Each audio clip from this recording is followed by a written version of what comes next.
Hello friends, welcome to our YouTube channel delight education point. और आप सभी ने अगर सब्सक्राइब नहीं किया तो कर लीजिए। ठीक है, आज का जो टॉपिक है वो है फीमेल रिप्रोडक्टिव सिस्टम। तो सबसे पहले फीमेल रिप्रोडक्टिव सिस्टम का एक छोटा सा डायग्राम देख लेते हैं और फिर हम लोग आगे बढ़ेंगे। ठीक है, तो देखिए ये आपका एक छोटा सा डायग्राम है फीमेल रिप्रोडक्टिव सिस्टम का, जिसमें कुछ पार्ट्स होते हैं जो कॉमनली आपको पता होने चाहिए। उसके बारे में भी डिटेल में भी हम समझेंगे। जो फीमेल होती हैं उनके पास वन पेयर क्या होता है, ओवरी होता है। ठीक है, एक ये दो हो गया, यानी one pair. Left and right मिला के वन पेयर। दोनों तरफ फेलोपियन ट्यूब होता है। ये आपका फेलोपियन ट्यूब दिख रहा है, जो क्या करता है, ओवरी को अटैच करता है। ठीक, कहाँ से कहाँ तक ओवरी को अटैच करता है, यूट्रस से। ये है यूट्रस का रीजन। ठीक है, यूट्रस का रीजन। तो होता क्या है कि जो फेलोपियन ट्यूब होती हैं उनके तीन पार्ट होते हैं। एक होता है स्थाइमस, दूसरा एम्प्यूला एंड तीसरा इनफंडिबुलम। ठीक है, तो जब हम एम्प्यूला की बात करते हैं सबसे पहले तो स्थाइमस आपको कहाँ दिखेगा, यहाँ दिखेगा स्थाइमस। ठीक है, उसके बाद आपको दिखेगा एम्प्यूला और लास्ट दिखेगा इनफंडिबुलम। ठीक है, दिख ही रहा होगा, ये दिख रहा है इनफंडिबुलम। ठीक है, इनफंडिबुलम। ये तीन पार्ट होते हैं फेलोपियन ट्यूब के। अब काम क्या करता है, तो जब ओवरी से एग रिलीज होता है तो ये इनफंडिबुलम के थ्रू एम्प्यूला से होता हुआ कहाँ जाएगा, स्थाइमस तक। ठीक है, तो स्थाइमस, जैसे स्थाइमस और एम्प्यूला, यहाँ पे जैसे क्वेश्चन पूछ दिया जाता है कि which one is site of fertilization. ठीक है, तो यहाँ पे आपका आंसर होना चाहिए इनफंडिबुलम के थ्रू। ये जो आपका दिख रहा है एम्प्यूला ये आपका एनसीईआरटी में बहुत अच्छे से दे दिया है। एम्प्यूला साइट है किसका, फर्टिलाइजेशन का। यहाँ पे फर्टिलाइजेशन होगा। अब इसके थ्रू फिर स्थाइमस से होता हुआ कहाँ, यूट्रस तक जाएगा। यूट्रस में जाके अटैच होगा। एंडोमेट्रियम की वॉल होती है जहाँ पे अटैच होता है, और यहाँ पे फर्टिलाइजेशन के लिए क्या हेल्प करेगा, तो एक प्रोटीन होता है जिसका नाम होता है ग्लाइको, जानते रहिए ग्लाइको प्रोटीन। ठीक है, ये हेल्प करता है फर्टिलाइजेशन में। ठीक, आगे अगर हम लोग बात करते हैं तो ये ढेर सारे oocytes जो होते हैं, अगर यहाँ ओवरी की बात करते हैं तो ओवरी में ढेर सारे oocytes होते हैं, लेकिन पर मंथ एक ही एग रिलीज होता है, ढेर सारे नहीं। अब हम थोड़ी सी बात कर लेते हैं फेलोपियन ट्यूब की। फेलोपियन ट्यूब में अगर हम बात करते हैं तो क्या हो जाएगा कि स्थाइमस की बात करते हैं, नैरो थिक वॉल्ड होता है। ठीक है, स्थाइमस क्या होता है, नैरो थिक वॉल्ड। स्थाइमस कहाँ है, ये दिख रहा है ना, ये बहुत थिक होता है और ये नैरो है, बहुत ही पतला है। ठीक है, तो ये नैरो थिक वॉल्ड होता है। यहाँ पे होता क्या है कि ये यूट्रस से जोड़ता है फेलोपियन को। क्या काम करता है, यूट्रस से फेलोपियन को ऐड करेगा। ठीक, आगे हम एम्प्यूला की बात कर देते हैं। तो ये वाइडेस्ट होता है, देखिए यहाँ पे ना ये चौड़ा दिख रहा है आपको, है ना, यहाँ पे ये चौड़ा दिख रहा है, तो इसको बोलेंगे widest part of the fallopian tube, और लार्जेस्ट भी होता है। ठीक है, स्थाइमस तो थोड़े में खत्म हो गया, बट एम्प्यूला यहाँ से लेके ना यहाँ तक होगा, जहाँ तक इनफंडिबुलम नहीं आ जाता। ठीक, तो ये लार्जेस्ट पार्ट होता है फेलोपियन ट्यूब का, और जो है कि वाइडेस्ट पार्ट भी है। और होता क्या है यहाँ पे, तो फर्टिलाइजेशन, साइट ऑफ फर्टिलाइजेशन। ठीक है, क्लियर। ये थोड़ी थोड़ी बातें नहीं याद रखेंगे क्योंकि इससे क्वेश्चन आते हैं। Fertilization clear. आगे अगर हम बात करते हैं इनफंडिबुलम, तो इनफंडिबुलम क्या है, ये इनफंडिबुलम वो है जो एग को कलेक्ट करता है। तो it collect the egg, it collect eggs. Clear.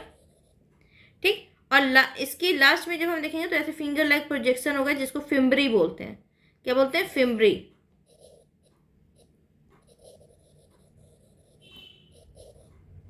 ये फिम्ब्री उस तरह होते हैं जैसे विलाई होते हैं इंटेस्टाइन में, वैसे ये फिम्ब्री होते हैं, फिंगर लाइक प्रोजेक्शन, जो करते क्या है, तो कैप्चर करेंगे किसको, एग को। कैप्चर, ओ राइटिंग बड़ी अच्छी नहीं है। ठीक है, क्या करेंगे, कैप्चर करेंगे एग को, कैप्चर एग्स। क्लियर। उसके बाद अगर हम बात करते हैं तो ये देखिए ये यूट्रस वाला रीजन है जो बटे होंगे। आगे हमको दिखेगा एक कैनाल लाइक स्ट्रक्चर, एक नेक लाइक स्ट्रक्चर जिसको हम नाम देते हैं सर्विक्स, जो बेबी बर्थ कैनाल भी कहा जाता है। और उसके आगे दिखेगा वेजाइना, जिसको हम लोग अभी डायग्राम में अच्छे से पढ़ेंगे। ठीक है, तो अब थोड़ा सा लोग आगे पढ़ लेते हैं इसके बारे में। ठीक, फिर आगे हम लोग चलेंगे तो ये डायग्राम भी समझ लेंगे। देखिए समझते हैं। देखिए the female reproductive system consist of a pair of ovary, अभी मैंने बताया पेयर ऑफ ओवरी था, है ना, अलॉन्ग विद अ पेयर, एक इधर मतलब दायां बायां, जिसको बोलते हैं लेफ्ट राइट, ठीक है। The oviduct, uterus, cervix, vagina and external genital located in pelvic region, ये भी मैंने दिखाया। पेल्विक रीजन लड़कियों में जो होता है पेल्विक रीजन बहुत स्ट्रांग होता है, और लड़कों की बात करते हैं तो उनका पेक्टोरल बहुत, कंधे की हड्डी बहुत मजबूत होती है, ठीक है। तो पेल्विक रीजन, कमर के नीचे की हड्डी को पेल्विक रीजन कहते हैं।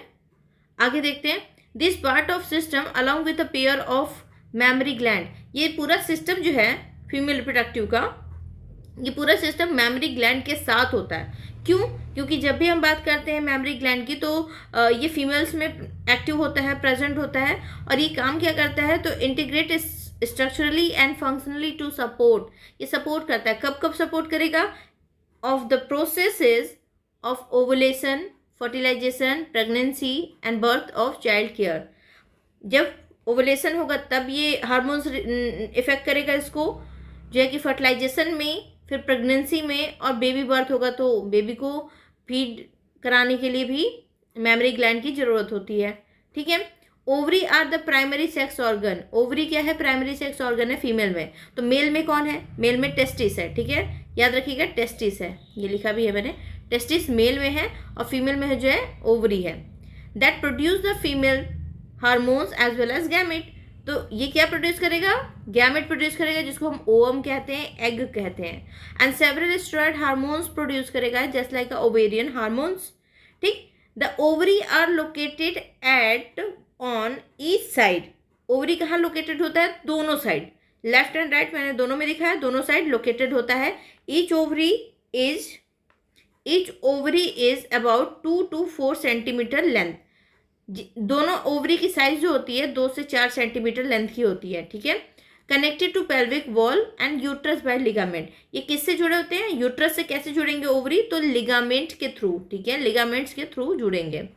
फिर आगे, each ovary is converted bye a thin epithelium which enclose the ovarian stroma, ये पतली सी एक लेयर से ढके होते हैं ओवरी जो होते हैं, उनको हम बोलते हैं ओवेरियन स्ट्रोमा।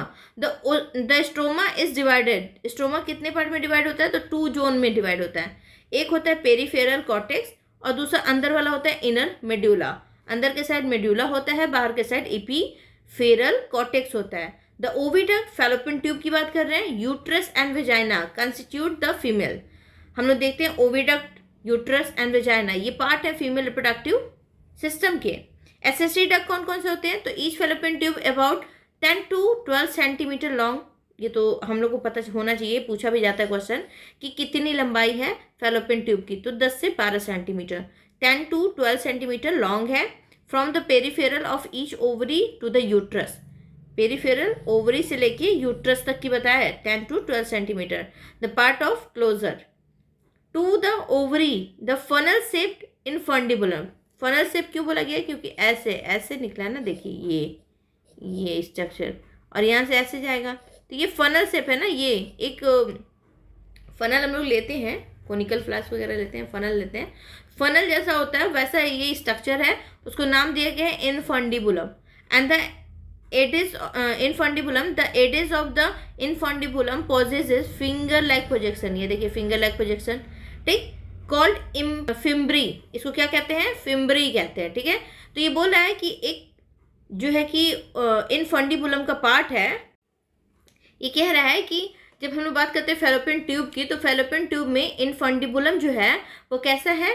तो एक फनल लाइक स्ट्रक्चर है जो पतले पतले फिंगर लाइक प्रोजेक्शन रखा है, और उस प्रोजेक्शन को हम लोग नाम देते हैं फिम्ब्री, ठीक है, क्या नाम देते हैं? Fimbriae. Collection of the ovum after ovulation, जिनका काम क्या होता है कि जब ओवुलेशन हो गया तो एग को कलेक्ट करना। And the infundibulum leads to a wider, धीरे धीरे वो क्या होता है? चौड़ा होता जाता है, जो किस में कन्वर्ट हो जाता है? एम्प्यूला में, अभी डायग्राम में भी मैंने बताया है ना। तो जो फिम्ब्री है वो धीरे धीरे धीरे धीरे ऊपर जाके चौड़ा होगा बीच में, जिसको एम्प्यूला कहते हैं। And the last part of the oviduct is thymus, ampulla में ही क्या हो जाता है? फर्टिलाइजेशन हो जाता है, क्लियर। अब ये जो स्थाइमस दिख रहा है, ये ओविडक्ट का स्थाइमस जो पार्ट है वो नैरो होता है, lumen and joint the uterus, मैंने ये भी बताया कि नैरो होता है, ल्यूमेन जो खाली जगह होती है, पाइप लाइक स्ट्रक्चर, ठीक। और यूट्रस से ये कनेक्ट करता है इसको, किसको, तो ओवरी को, है ना। The uterus is a single and it is called womb. ये हम कहते हैं वुम मतलब होता है गर्भ, ठीक है, क्या होता है, गर्भ। तो हम लोग यूट्रस, एक सिंगल यूट्रस होता है सबके पास, किसी के पास डबल यूट्रस नहीं होता है, ठीक है। तो यूट्रस होता है जो एक खाली जगह सी होती है, बैग लाइक स्ट्रक्चर, उसको हम लोग बोलते हैं वुम्ब, बोलते हैं ना माँ का गर्भ, ठीक है। The shape of the uterus is like a inverted pear. नाशपाती जानते हैं, तो नाशपाती को अगर हम उल्टा कर दें, लाइक देखिए नाशपाती ऐसा होता है ना, बनाने की कोशिश कर रहे हैं, अरे अच्छा नहीं बना, रुकिए इसका, देखिए नाशपाती ऐसा होता है ना, यहाँ पे लीफ, ठीक। तो अगर हम इसको उल्टा कर दें, लाइक ऐसे कर दें, तो ये देखिए, ये ऐसे ही दिख रहा है ना, ये देखिए, देखिए दिखा, है ना। तो ये क्या है कि अगर हम देखें तो इसको इन्वर्टेड पियर शेप भी बोल सकते हैं, कि इसको यूट्रस को। It is supported by ligaments attach to the pelvis. ये क्या करता है, लिगामेंट अटैच करता है पेल्विस रीजन से, ठीक।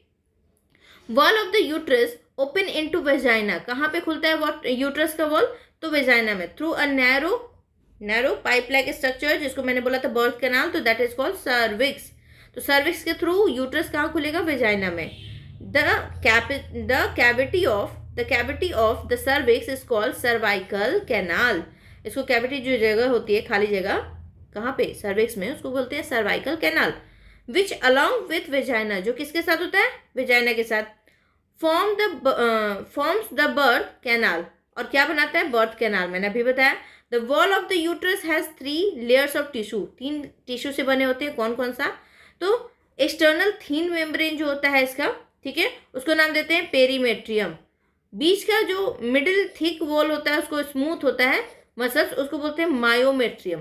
एंड जो इनर साइड होता है, ग्लैंडुलर होता है, ग्लैंड रखा होता है जिससे कि हार्मोन्स भी सिक्रेट होते हैं, उनको नाम देते हैं endometrium.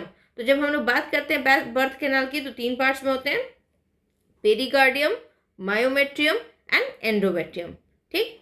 Line the uterine cavity, the endometrium undergoes cyclic change during the menstrual cycle. जो एंडोमेट्रियम होता है वो चेंज होता रहता है जैसे जैसे आपकी मेंस्ट्रुअल साइकिल होती है। अगर बेबी कंसीव हो गया है तो जो एंडोमेट्रियम होगा वो थिक हो जाएगा। अगर बेबी कंसीव नहीं हुआ है तो वो क्या हो जाएगा, धीरे धीरे धीरे धीरे जो थिक वॉल होगी वो डिजॉल्व होने लगेगी। तो जैसे जैसे आपका पीरियड यानी कि मेंस्ट्रुअल आपका जैसे जैसे जाएगा वैसे वैसे मेंस्ट्रुअल साइकिल के दौरान ये क्या होगा, जैसे जैसे मेंस्ट्रुअल साइकिल चलेगा वैसे वैसे इसका साइज भी चेंज होता रहता है, ठीक है। While the myometrium exhibit a strong contraction during the delivery of the birth. Myometrium क्या काम करता है, जब बेबी बर्थ करता है तो बहुत तेज कॉन्ट्रैक्शन मतलब सिकुड़ता है जिससे बेबी बाहर आए, ठीक। The female external genital include मोन प्यूबिस। अब देखो फीमेल जेनाइटल एरिया की बात कर रहा है तो ये 3 पार्ट्स में डिवाइड होते हैं, mons pubis, labia majora and labia minora, ठीक है। और एक होता है हाइमन एंड देन क्लिटोरिस।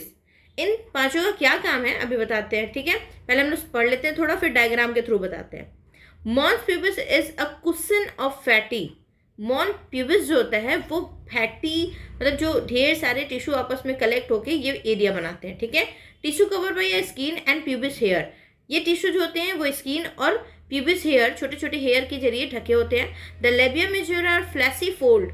और उसके बाद हम जाएंगे लेबिया मेजोरा में, जो फ्लैसी होता है, थोड़ा फोल्डेड होता है, ठीक। Tissue which extended down from the mons pubis are surrounded the vagina. जो मॉन्स प्यूबिस होता है वो क्या करता है कि वेजाइना को ढका होता है। Opening the labia majora are paired fold of tissue. जो लेबिया मेजोरा होता है उसकी ओपनिंग जो होती है वो पेयर ऑफ टिश्यू वहाँ पे होते हैं। The opening of vagina is often covered partially by a membrane called hymen।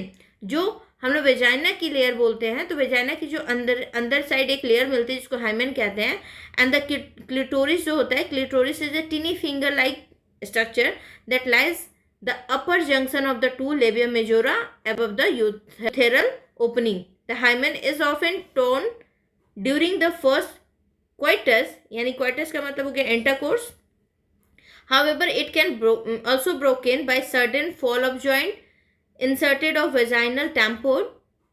ये कह रहा है कि जो क्वाइटस के दौरान जो हाइमन लेयर होती है वो ब्रेक होती है। इसके अलावा और भी बहुत एक्टिविटी करने पे, लाइक राइडिंग करने पे, साइकिलिंग करने पे, और बोल सकते हैं कि हॉर्स राइडिंग, साइकिलिंग, इसके अलावा टैम्पोन या एक्टिव कोई भी मतलब वर्क कर रही है फीमेल तो भी हाइमन लेयर जो है ब्रेक हो सकती है। ठीक। In some sport like horse, लिखा भी है, in some sport like horse back riding, cycling etc, the some women the hymen persist even after coitus. कभी कभी ऐसा होता है कि कुछ फीमेल में क्वाइटस के दौरान ये लेयर ब्रेक होती है। In fact the portion or absent of hymen is not a, अब देखिए यहाँ से क्वेश्चन आता है आपके लिए, ठीक है, कि अगर किसी पर्सन में हाइमन की लेयर ब्रेक हो चुकी है तो ये साइंटिफिक इन्होंने कहा है, मतलब आपके एनसीईआरटी में लिखा हुआ है कि साइंटिफिकली ये जो लेयर है ये क्वाइटस के अलावा जो एक्टिव वर्क है उनको भी करने में फीमेल्स की जो हाइमन की लेयर होती है वो ब्रेक हो सकती है। इंडिकेटर ऑफ वर्जिनिटी और सेक्सुअल एक्सपीरियंसेस, ये बोल रहा है कि हाइमन की लेयर ब्रेक होना ये सबूत नहीं है कि वो वर्जिन नहीं है। ठीक है, अब डायग्राम को देखते हैं। हाँ देखिए, ये डायग्राम है आपका। तो यहाँ पे आपको, यहाँ पे देखिए ओवरी दिख रहा है, क्लियर। इसके नीचे यूट्रस दिख रहा है जहाँ से बेबी आके वॉल पे जुड़ता है। यहाँ पे ये रीजन आपका जो है वो वेजाइना कहलाया है, और वेजाइना का जो ये रीजन है जो मुड़ा हुआ आपको दिख रहा है ये कहलाया है क्लिटोरिस। ठीक है, इसको हम लोग बोले क्लिटोरिस। अब क्लिटोरिस की अगर बात करते हैं तो ये बाहर की लेयर है, स्किन वाली जो लेयर है वो बाहर की लेयर है जिसको हम लोग बोलते हैं लेबिया मेजोरा, और ये थोड़ा सा बाहर आएंगे तो इसको बोलेंगे लेबिया मेनोरा। ठीक है, तो लेबिया मेनोरा, लेबिया मेनोरा एंड फिर क्लिटोरिस, फिर आके वेजाइना। ठीक है, फिर जाएंगे तो वेजाइना। अब ये जो यहाँ पे दिख रहा है आपका ये पार्ट, यहाँ पे ये ग्लैंड, ग्रेटर वेस्टिबुलर ग्लैंड है। यहाँ से आपके जो है कि कह सकते हैं कि कुछ लुब्रिकेंट वगैरह सिक्रेट होंगे। ठीक है, तो ये एक स्ट्रक्चर है छोटा सा जिसको इसको बोलेंगे हम लोग फॉर्निक्स, सर्विक्स। ये सारा एरिया जो है ना ये आपका जो हम लोग अभी पढ़े हैं फीमेल रिप्रोडक्टिव पार्ट में फैलोपियन ट्यूब, यूट्रस, ओवरी, इन सब का ये पार्ट हो गया। ये हो गया वेजाइनल पार्ट जिसमें हम लोग 3-4 चीजें जानते रहेंगे, एक vagina, clitoris, लेबिया minora and labia majora. Labia majora अभी हम लोग पढ़े थिक होता है। ठीक, लेबिया मेनोरा जो होता है देखिए फ्लैसी है, क्लियर।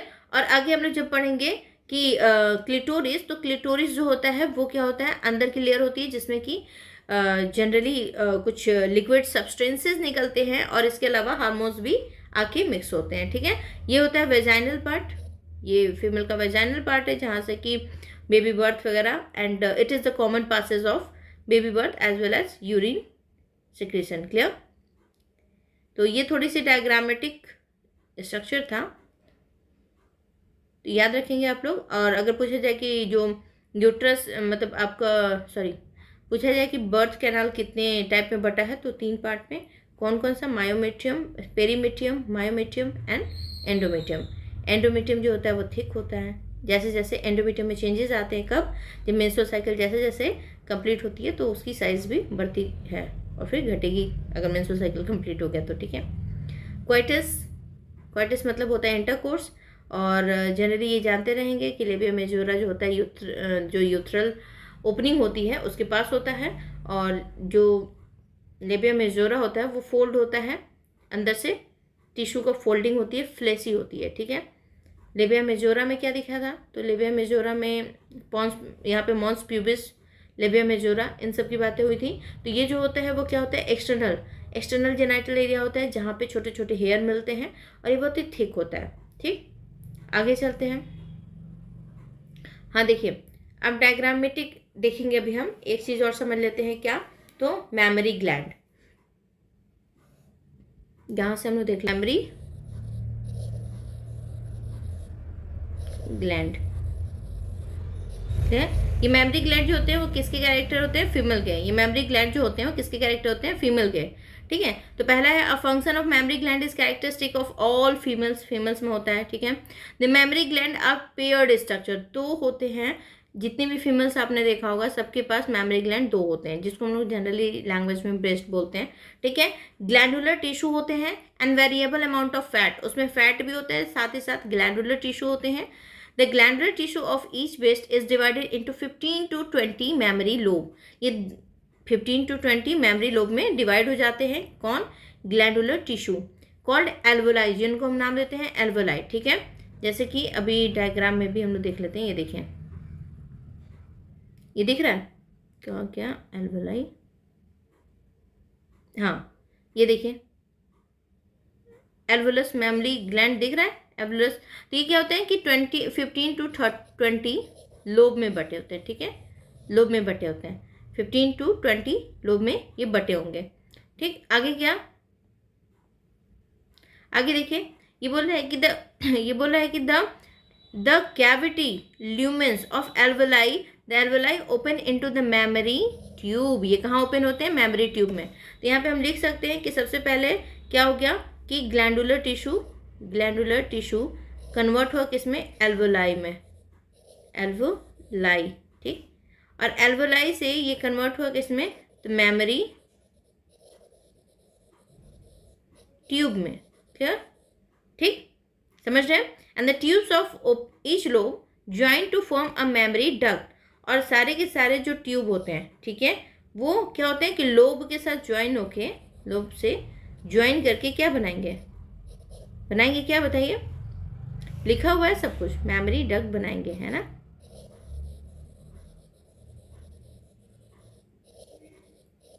डक्ट बनाएंगे। ठीक है, several mammary duct join to form a wider mammary ampulla. अब ये डक्ट आपस में जुड़ेंगे और क्या बनाएंगे? एम्प्यूला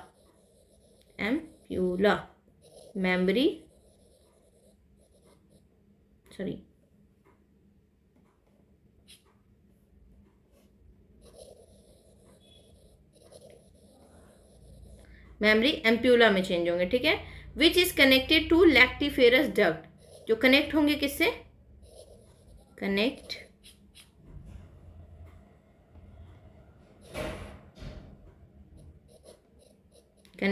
किससे कनेक्ट होंगे? तो जनरली ये लैक्टिफेरस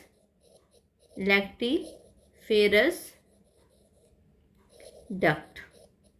ठीक, विच इज सक्ड आउट। अब देखिए, कोई पूछे आपसे कि जनरली मेमरी ग्लैंड का पूरा स्ट्रक्चर, तो देखिए बताएंगे आप कि ये ग्लैंडुलर टिश्यू होते हैं जो 15 to 20 लोब लाइक स्ट्रक्चर बनाते हैं, जिनको हम बोलते हैं एल्वोलाई। और ये एल्वोलाई जब कलेक्ट हो जाते हैं तो बनाते हैं मेमरी ट्यूब, और ये जो मेमरी ट्यूब आपस में कलेक्ट होंगे तो बनाएंगे लोब, मतलब सारे ज्वाइन हो जाएंगे तो बनाएंगे मेमरी डक्ट, और मेमरी डक्ट जब ढेर सारे आपस में कलेक्ट होंगे तो बनाएंगे मेमरी एम्प्यूला, और जब मेमरी एम्प्यूला ये कंडेंस होता जाएगा तो बनाएगा लैक्टिफेरस ट्यूब। ठीक है, ये देखिए डायग्रामेटिक,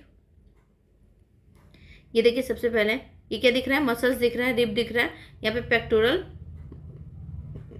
मेजर मसल्स दिख रहा है। अब देखिए ये फैट दिख रहा है ना, ये फैट धीरे धीरे कन्वर्ट होता जाएगा लोब में, जिसको हम लोग मेमरी लोब कहते हैं। ठीक है, और मेमरी लोब जब कलेक्ट हुआ तो बनाया आपका एल्वोलस। ठीक है, ये देखिए यहाँ कन्वर्ट हुआ इसमें, ये कन्वर्ट हुआ इसमें। अब ये जो आपस में जुड़ेगा तो क्या बनाएगा? डक्ट बनाएगा। डक्ट आपस में जुड़ेगा तो क्या बनाएगा? एम्प्यूला बनाएगा, और एम्प्यूला जब आपस में जुड़ा तो क्या बनाया? लैक्टिफेरस डक्ट बनाया। ठीक है, और लैक्टिफेरस डक्ट जो होता है वो निप्पल के पास जाके कलेक्ट हो जाता है, जिसको बेबी सक करके मिल्क को फीड करता है। क्लियर? तो ये छोटा सा स्ट्रक्चर था, अगर कोई दिक्कत होगी तो बताइएगा, मैं फिर से बता दूंगी। अब जरा सा समझ लेते हैं oogenesis। ठीक है, oogenesis क्या है? द फॉर्मेशन ऑफ एग, है ना, या ओवा इज कॉल्ड oogenesis। इसमें रिलीज भी होगा, ठीक है, रिलीज भी होगा ओवा। तो समझते हैं पहले, सबसे पहले तो हम लोग समझ लेते हैं कि जैसे हम लोग oogenesis कैसे पढ़ेंगे, जैसे हम लोग स्पर्मेटोजेनेसिस पढ़ते हैं। स्पर्मेटोजेनेसिस क्या? जेनेसिस, स्पर्म का बनना स्पर्मेटोजेनेसिस, तो ओवा का बनना oogenesis, है ना। तो यहाँ पे देखिए 3 पार्ट में फेज वाइज डिवाइड किया है। एक मल्टीप्लिकेशन फेज जहाँ पे डिवाइड होना शुरू होगा, दूसरा ग्रोथ फेज जहाँ पे ग्रोथ करेगा, और थर्ड है मैच्योरेशन फेज जहाँ पे मैच्योर हो जाएगा। ठीक है, फर्स्ट हम लोग के पास 2n, ये माइटोसिस हुआ, और माइटोसिस का मतलब हम लोग समझ गए कि अगर 10 है मदर के पास तो फिर चाइल्ड में भी कितना कितना जाएगा, 10 और 10। ठीक है, तो ये माइटोसिस हुआ जिसमें बना oogonia 2n, यहाँ पे 10-10 बढ़ गए। अब किसी एक सेल, कोई भी चारों में से कोई, चारों कैपेबल हैं, चारों में आप दिखा सकते हैं, बट हम एक को लेके चलते हैं। ठीक, तो किसी एक सेल को लेते हैं जिसको हम लोग नाम दे दिए क्या, प्राइमरी oocytes। क्या नाम दिए, प्राइमरी oocytes। अब प्राइमरी oocytes में हुआ क्या, तो मियोसिस फर्स्ट। मियोसिस फर्स्ट में क्या हो गया, 2 पार्ट में बट गया, है ना, ये 2 पार्ट में बट गया। अब 2 पार्ट में बटने के बाद फिर मियोसिस सेकेंड हुआ। ठीक है, एक तो हो गया ये सेकेंडरी oocyte बना लिया, और दूसरा फर्स्ट पोलर बॉडी बनाया। ठीक है, फर्स्ट पोलर बॉडी बनाया, जिसमें हुआ क्या, मियोसिस सेकेंड। और मियोसिस सेकेंड का मतलब हो गया कि ये फिर से क्या कर लेगा, 2, और ये भी क्या कर लेगा, 2, यानी 2 2 4 सेल बन गए, जिसको हम लोग एक को बोलते हैं ओवम, जो कि आपका सेकेंडरी oocyte से डेवलपमेंट हुआ है, और बाकी के बाकी 3 आपके बन गए पोलर, सेकेंड पोलर बॉडी। ठीक है, सेकेंड पोलर बॉडी, ये हो गया थोड़ा सा स्ट्रक्चर किसका, तो oogenesis का। oogenesis में फिर से समझ लीजिए, जब हम लोग बात करते हैं oogenesis की, तो हमारे पास क्या होता है कि शुरू में हमारे पास होते हैं माइटोसिस डिफरेंशिएशन, जिसमें हमारे पास होते हैं कितने, तो टोटल 46 होते हैं, और धीरे धीरे जब म्यूसिस होता है तो हमारे पास 23 बढ़ते जाते हैं। तो अगर हम बात करते हैं इसकी, तो सेकेंडरी जनरली जो एक ओवम आपका निकलता है, एक एग निकलता है, एक एग निकलता है, और बाकी 3 पोलर बॉडी बना लेते हैं। अब जरा हम एग के स्ट्रक्चर को समझ लेते हैं, पहले इसको समझ ही लेते हैं। ठीक है, किसको, oogenesis को समझ लेते हैं। ये बोला कि the process of formation of mature female gamete is called oogenesis। Female mature जब गैमेट बनता है उसको बोलते हैं oogenesis, which is markedly different from the spermatogenesis. थोड़ा सा डिफरेंट है, ठीक है, किससे, जो स्पर्मेटोजेनेसिस है। During the embryonic development stage when a couple of million gamete mother cell oogonia, उसको बोलते हैं, ढेर सारे होते हैं एग, जो होते हैं ना बहुत सारे होते हैं, किसमें, जो ओवरी होता है उसमें, लेकिन सबके सब मेच्योर नहीं होते हैं। ठीक है, जो मेच्योर होते हैं वही रिलीज होते हैं ओवुलेशन के दौरान। ठीक है, are formed with each foetal ovary. एक जो बच्चा पैदा होता है ढेर सारे एग लेके पैदा होता है, लेकिन वो कहाँ पे होता है, इमेच्योर होता है, कहाँ पे होता है, ओवरी के अंदर होता है। No more oogonia are formed and added after birth, और जैसे बर्थ होता है उसके बाद वो क्या हो जाता है, उसमें ऐड होता जाता है। This cell start division and enter into the prophase first. ये धीरे धीरे डिवीजन कब होना शुरू होता है, माइटोटिक डिवीजन होता है, get temporarily arrested to that stage. धीरे धीरे जब बच्चे बड़े होते हैं, लाइक प्यूबर्टी एज, जब एक मेंस्ट्रुअल साइकिल स्टार्टिंग होती है, तो उस टाइम वो जो एग होते हैं धीरे धीरे एक एक करके मेच्योर होना शुरू हो जाते हैं, क्योंकि उनमें डिवीजन होता रहता है। कॉल्ड प्राइमरी oocyte, उनको प्राइमरी oocyte कहते हैं। Each primary oocyte that get surrounded by a layer granulosa, वो एक लेयर से ढके होते हैं जिनको नाम देते हैं granulosa, and called primary follicle, उनको प्राइमरी फॉलिकल कहा जाता है। Large number of these follicle degenerate, ढेर सारे डिजनरेट हो जाते हैं during the phase from birth, जब बच्चा पैदा होता है तब ये ढेर सारे जो होते हैं वो डिजनरेट हो जाते हैं। और कुछ बच्चे होते हैं like puberty, therefore at puberty only 60,000 to 80,000 primary follicle बचे होते हैं। ठीक है, left of each ovary the primary follicle get surrounded by more layer, कई लेयर से सराउंडेड होते हैं, like granulosa layer, new theca are called secondary follicle. जब ये एग जो होता है वो फिर से लेयर बना लिया एक और, जिसको हम लोग बोलते हैं ग्रैनुलोसा लेयर, उसको बोलते हैं secondary follicle, and secondary follicle soon transform into a tertiary follicle, और फिर धीरे धीरे वो टर्सरी में कन्वर्ट होता है। Characterize by a fluid filled cavity called antrum, उसमें एक फ्लूइड भरा होता है जिसको बोलते हैं antrum. The theca layer is organize into an inner theca interna, जो थीका लेयर होता है अंदर के साइड एक लेयर बनाता है जिसको हम लोग नाम देते हैं थीका एंटेरा, एंड आउटर थीका एक्सटेर्न, जिसको बाहर होगा तो एक्सटर्ना और अंदर होगा तो एंटरना। कौन, थीका लेयर। ठीक है, important to draw your attention that it is at this stage that the primary oocyte within the tertiary follicle grow in size and complete it first meiosis। जैसे ही ये ग्रोथ करता है oocyte, तो क्या करता है, फर्स्ट मियोटिक डिवीजन करता है, और मियोटिक डिवीजन के बाद ये it is an unequal division resulting in the formation of the large haploid secondary oocyte and teeny first polar body. देखिए ध्यान दीजिए, जब बच्चा एम्ब्रियो स्टेज में तो ढेर सारे जो प्राइमरी फॉलिकल बने हैं वो ढेर सारे होते हैं. जैसे ही वो बच्चा पैदा हुआ तो उसमें जो थे ना, ये माइटोसिस उसी समय हो गया जब एम्ब्रियोनिक लेवल था. जैसे ही बच्चा पैदा हुआ उसमें कुछ ही बच्चे 60,000 से 80,000. ठीक, अब ये जो 60,000 से 80,000 है ना, फर्स्ट मियोटिक डिवीजन करेंगे. मियोटिक मतलब मियोसिस करेंगे. फिर ये सेकेंडरी oocyte बनाएंगे. सेकेंडरी oocyte जैसे ही मेंस्ट्रुअल होता है तो यहाँ पे आपके 4 बनेंगे जो सेल, उसमें से एक एग होता है और बाकी 3 पोलर बॉडी में डिजनरेट कर जाते हैं. ठीक है, तो ये एक स्ट्रक्चर होता है किसका, oogenesis का. अब जरा एक एक्स्ट्रा टॉपिक पढ़ लेते हैं. ठीक है, हम लोग जान लेते हैं ओवम. ओवम क्या होता है, ठीक है, समझते हैं. ओवम, देखिए ओवम अगर हम बात करते हैं ओवम की तो ये एक स्ट्रक्चर बनाती हूँ.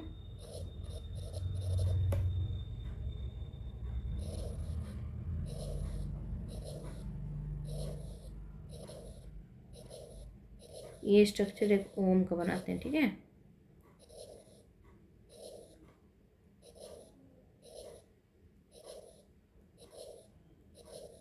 ठीक है.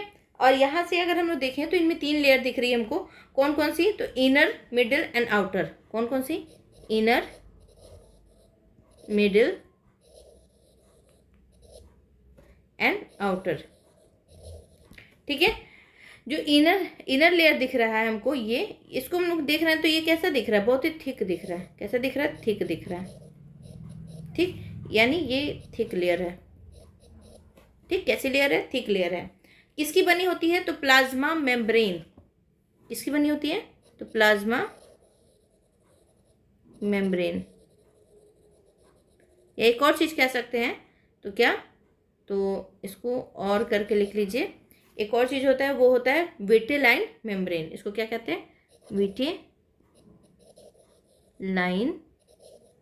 मेम्ब्रेन. ठीक है, ठीक. अब हम बात करते हैं मिडिल लेयर. तो मिडिल लेयर किसकी, तो म्यूकोप्रोटीन की बनी होती है. किसकी बनी होती है मिडिल लेयर, तो म्यूकोप्रोटीन. म्यूकोप्रोटीन, ये आपसे पूछा जा सकता है इसलिए जानते रहिए. म्यूकोप्रोटीन की बनी होती है, जिसको हम लोग नाम देते हैं क्या, जोना पेलुसिडा. ठीक है, सी होगा, पेलुसिडा. क्लियर. आउटर लेयर जो होती है, ये दिख रहा है आउटर लेयर, जिसको हम लोग, ये किसका बना होता है, तो ये होता है सेलुलर लेयर. क्या होता है, सेलुलर लेयर, जिसको हम एक और चीज बोलते हैं क्या, तो कोरोना रेडिएटा. ठीक है, तो जो ओवम है वो 3 लेयर से मिलकर बना है. कौन सा, vitelline membrane, zona pellucida and corona radiata. ठीक है. अब अगर एक चीज हम लोग, ओवुलेशन क्या है, ये क्वेश्चन भी आपसे आ जाता है. ओवुलेशन, ओवुलेशन तो एक सिंपल से आप बोल सकते हैं कि रिलीज ऑफ, क्या रिलीज होगा, तो oocyte. ठीक है, oocyte फ्रॉम, कहाँ से रिलीज हो रहा है बताइए, तो from ovarian follicle. Ovarian follicle. ठीक है, इज कॉल्ड, क्या कहलाता है, ओवुलेशन. है ना, ये आपका ओवुलेशन हो जाएगा. अब देखिए चांसेस ऑफ प्रेगनेंसी, ये भी समझा दूं क्या, यहीं पे थोड़ा सा है, इसको भी जान जाते हैं. हालांकि इससे कोई क्वेश्चन वेश्चन आपसे नहीं आने वाला है, लेकिन फिर भी समझा देती हूँ. ठीक है, चांसेस ऑफ प्रेगनेंसी में क्या होता है, कितने चांस हैं. ठीक है, प्रेगनेंसी का क्या चांस है, तो हम लोग जानते हैं कि जब हम लोग, चलिए तो समझाएंगे आपको, कब समझाते हैं, जब मेंस्ट्रुअल साइकिल पढ़ाएंगे. ठीक है, काफ़ी इंटरेस्टिंग है. मेंस्ट्रुअल साइकिल पढ़ाएंगे तो उसमें समझाएंगे, क्योंकि चांसेस ऑफ प्रेगनेंसी में अगर हम लोग बात करते हैं तो कितने पर, 1 से 4%, 5% होता है, 1 से 4, मतलब जब मेंस्ट्रुअल की साइकिल चलती है, थोड़ा सा बता देती हूँ, आगे पढ़ाऊँगी. अभी मेंस्ट्रुअल की साइकिल चलती है 1 से लेकर 28 तक बनाई है. ठीक है, तो 1 से 4 दिन 5% चांसेस होते हैं प्रेगनेंसी के. ठीक है, फिर 5 से 13 दिन, मतलब 5 to 13 डेज, कितने परसेंटेज चांस होते हैं, तो 3 to 24% चांस होता है प्रेगनेंसी का। फिर 14 टू 14 ही ले लेते हैं बस ना, 14 ले लेते हैं, ठीक है, समझ रहे हैं, ये हो गया 14 ले लेते हैं, 14 को लेते हैं 100% चांस, ठीक। फिर अगर हम 15 टू 23 करेंगे, फिर से वापस 15 टू 23, वापस कितना परसेंट, 23 टू 24%, और फिर से वापस 24 टू 28 जाएंगे तो 5%, लेस देन 5%, ठीक है। तो ये चांसेस होते हैं प्रेगनेंसी के। खैर हम लोग ये मेंस्ट्रुअल साइकिल जब पढ़ेंगे तो बहुत अच्छे से पढ़ेंगे, ठीक है। तब तक के लिए क्या करेंगे, चैनल को सब्सक्राइब, लाइक और शेयर, है ना। कौन सा चैनल है ये भी जानते रहिए, डिलाइट एजुकेशन पॉइंट, है ना। तो आपको ऐसे ही बने रहिए क्लासेस में, और भी बहुत सारे वीडियो आते रहेंगे। तब तक के लिए bye, thank you so much.